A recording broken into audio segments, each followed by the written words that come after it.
मार्ग खूप चांगला आहे। मी पण दुःखीच होती आणि तीर्थ घेताबरोबर माझा 10 वर्षाचा सैतान पडाला आणि तेव्हापासून आमची चर्चा बैठक चुकली नाही। चर्चा बैठकीला जाणे, हवन कार्याला जाणे। आज बावनकुळे भाऊ 2-3 वेळा आमच्या घरी आले का ताई तुम्ही या आणि कसा होईल कार्यक्रम। माझी म्हणलं चांगलाच होते, तो विचार कराच नको तुम्ही। आणि मला रात्री 3 वाजे जाग आला आणि झोप काही लागत नव्हती। सकाळी आमच्या घरी हवन झाली 8 वाजे, तर 4 वाजेच उठली, कामं वगैरे केली आणि मेंढ्याला एक व्यक्ती माझ्या मुलाच्या ऑफिसमध्ये आहे, त्यांच्या कुटुंबात त्रास होता आणि त्या व्यक्तीला माझ्या मुलानं सांगितलं का हा परमात्मा मार्ग आहे, तुम्ही या मार्गाकडे वळावा। ते तिकडली यवतमाळकडले नागपुरे म्हणून आहेत आणि ते वळले नाही, आई मरण पावली आणि त्यांना पायाचा खूप त्रास आहे। आणि माझ्या मुलानं बोलवलं का माहीत नाही, पण तो व्यक्ती आला आणि हवनामध्ये बसला वगैरे आणि माझ्या मुलाला घेऊन भंडाऱ्याला गेला। वाढदिवस आहे म्हणून माझ्या मुलाचा आज साहेब लोकांनी वाढदिवस केला, तर जेवण करूनच जा म्हणलं। दुसरे एक सेवक आले, तुम्ही पण जेवण करून घ्या। आता गाडीत बसावा इतक्यामध्ये पुन्हा माझ्या माहेरचे एक काकाजी म्हणूनच आले, ते साहेब होते बँकेला आणि मग थांबावाच लागला। त्यांनाही सुद्धा जेवण करून घ्या म्हणलं आणि जेवण केलं, चाय वगैरे झाला आणि मग 2 शेवकिनीला मी म्हणलं तुम्ही चला कोंडी या गावी। ते एकटेच राहतात, नाही म्हणे ॲटो रविवारी दिवशी कोंडीमध्ये राहत नाही, आहेत नाही। आणि मी तसेच मग त्या काकाजी सोबत पेट्रोल पंपपर्यंत आली आणि ॲटो तसाच लागला, तशीच मी आली। विचारली तर नाही म्हणत सारखेच ॲटो चालतात। याचा नसला तर मनामध्ये कोणते तरी विचार, पण आपल्याला विनंती म्हणता येते।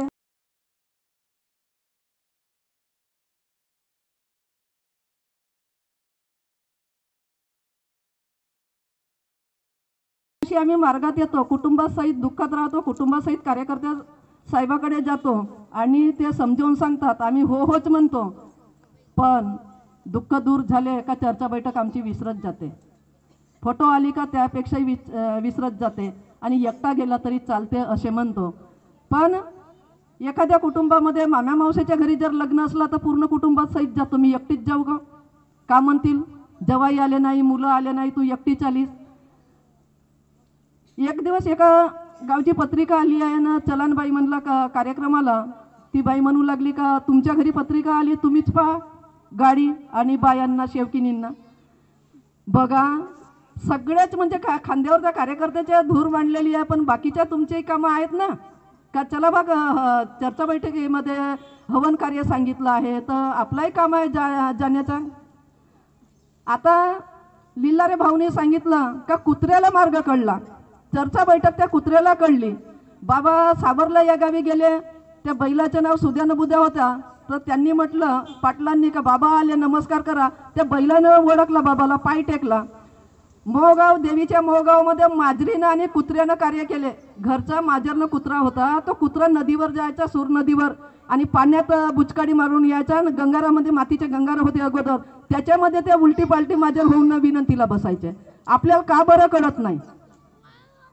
आणि सगळ्यात जास्त तर मानवाला बुद्धी दिली आहे आणि मानव एवढा चतुर प्राणी आहे। बाबाचे दिवाणजी सांगायचे, यायचे तर आमच्या घरी राहायचे 1-2 दिवस, खूप मानव चतुर आहे म्हणत, गलती माफ करायलाच तयार नाही आहे।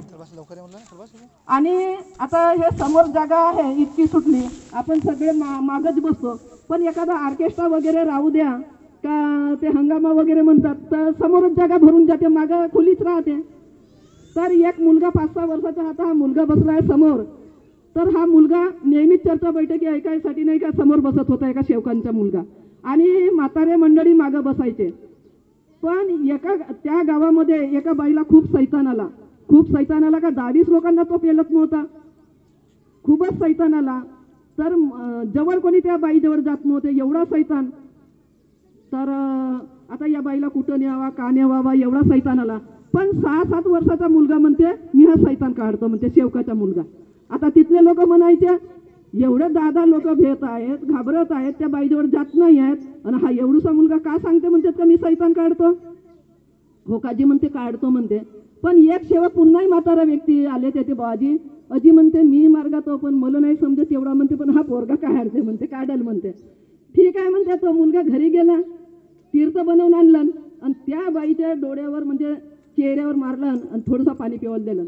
तो तीर्थ प्यायला दिलं तर सैतानच निघाला. म्हणजे त्या मुलाला किती म्हणजे परमेश्वराबद्दल गोडी पाहिजे, तर सर्वच काही परमेश्वर घडवते.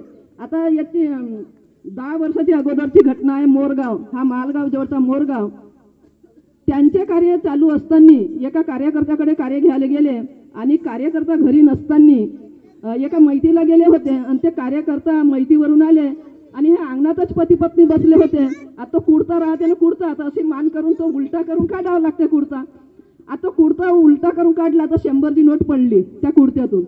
पडली तर पटण्याने म्हणजे त्या कार्य घेवायला गेले त्या सेवकांची लक्ष होते आणि सेवकींना त्या 100ची नोट उचलली आणि सेवकांनी पाहिलं. म्हणजे चोरी करण्यापेक्षा पाहणारा गुन्हेगार होते ना.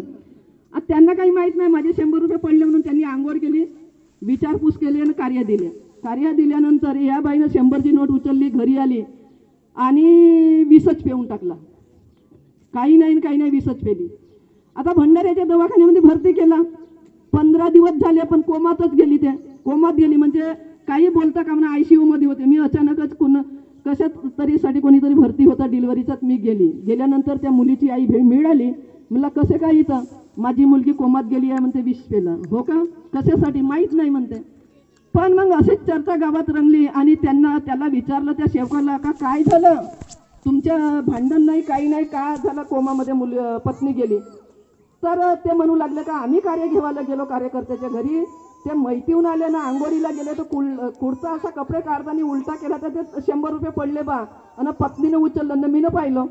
आता त्यांच्या दुधाचा धंदा नागपूरला नेण्याचा रेल्वेनं आणि 15 दिवस परेशान किती झाली. त्या बाईजवळ एक बाई राहणारी, डब्बा नेऊन देणारी, औषध पाणी करणारे आणि त्या शब्दाची माफी मागावलं. ते कार्यकर्त्याकडे गेले आणि ते कोमातून बाहेर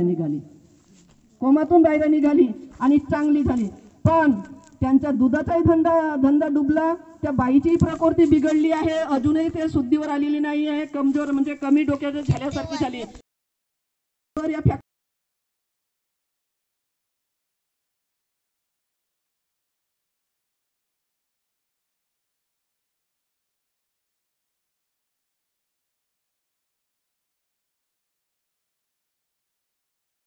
सताबाई केवट यांची पायपट्टी हरवली म्हणजे तोरडी हरवली. एका सेवकाला मिळाली, पुष्कळ पुराणी गोष्ट आहे. सेवकाला मिळाली, त्या सेवकानं सोनाराच्या इथं नेलं 60 रुपयाला विकून टाकले ना. त्या पैशाचा खाऊ आणला तर दुसऱ्या तिसऱ्या दिवशी एक मुलगी मरण पावली, 2 दिवसांनी एक मुलगी मरण पावली, पुन्हा एक मुलगी मरण पावली. म्हणजे त्या 3 मुली मरण पावल्या. तर गेल्या वर्षी हाच व्यक्ती हो म्हणून आम्ही कार्यक्रमाला गेला तर त्या कार्यकर्ता बाईनं सांगितलं म्हणजे 20-20 रुपयाला त्या मुली विकल्या आणि दुसऱ्यांदा त्यांना मुलं बाळं आहेत नाही. म्हणजे एवढी म्हणजे आपण चूक आपल्याला माहीत असताना जाणून बुजून चूक करू नका. जाणून बुजून चूक केलेली परमेश्वराला आवडत नाही आणि माफ करत नाही. आणि एवढी बुद्धी आपल्याला दिलेली आहे आणि आपण चोरून याचा कुठं नेणार आहोत. चांगले कार्य करासाठी आपल्याला जीवन आलेलं आहे आणि एवढा सुंदर बाबांनी मार्ग दिलेला आहे. सद्भावाचा मानव धर्माचा मार्ग दाविला खरा आणि आई बापाच्या पोटी बाबा जुमदेवजी जगात जन्मेले हिऱ्यासारखा मार्गाने कुठेही तो चमकणार आहे आणि चमकते. नाही तर आता एका कोदामेडीला तिकडे कोदामेडी रोली एका घरी घरचं काम चालू असताना एक आला भगवे कपडेवाला आणि त्याने म्हणलं का तुमच्याच घरामध्ये एक जमा आहे, मी काढून देतो. आणि नकली सोना चांदी आणलं, खोदावून लावलं खूप आणि ते सोन्याचे नेलं ते घेऊन गेलं, ते नकली टाकून दिलं. म्हणजे असं एवढा परमेश्वर ध्येयाने म्हणून म्हणलाय बाबांनी का ध्येयाने एक परमेश्वर माना, कोणाच्या समोर झुकायचं नाही. बाबाने एवढे विचार चांगले दिले, चांगलं राहायचं आहे, चांगलं बोलायचं आहे, चांगलं वागायचं आहे तर तुमच्या चांगलं झाल्याशिवाय राहणार नाही. बाबांनी म्हटलं 100 जनते एका बाजूला, एक सेवक एका बाजूला, एवढी गॅरंटी घेतली. माझा सेवक गरीब आणि दुःखी राहणार नाही हेही गॅरंटी घेतली. अजून का पाहिजे. बाबांच्या विचाराप्रमाणे चला. बाबांचे विचार कसे होते, शुद्ध मन, स्वच्छ शरीर, उदांत विचार आणि त्यागमय जीवन. आणि कोणाच्या समोर कोणी भीती दाखवली तरी झुकायचं नाही. लई साधू संत झाले लाखो विद्वान, त्यांच्या पुढे नाही बाबांनी झुकविली मान. मानव धर्माचं एक एक पानं, किती येतील अन किती जातील अन माझ्या बाबाचे नावं घेतील. एवढे बोलून मी आपले 2 शब्द पूर्ण करतो. सर्वांना माझा नमस्कार.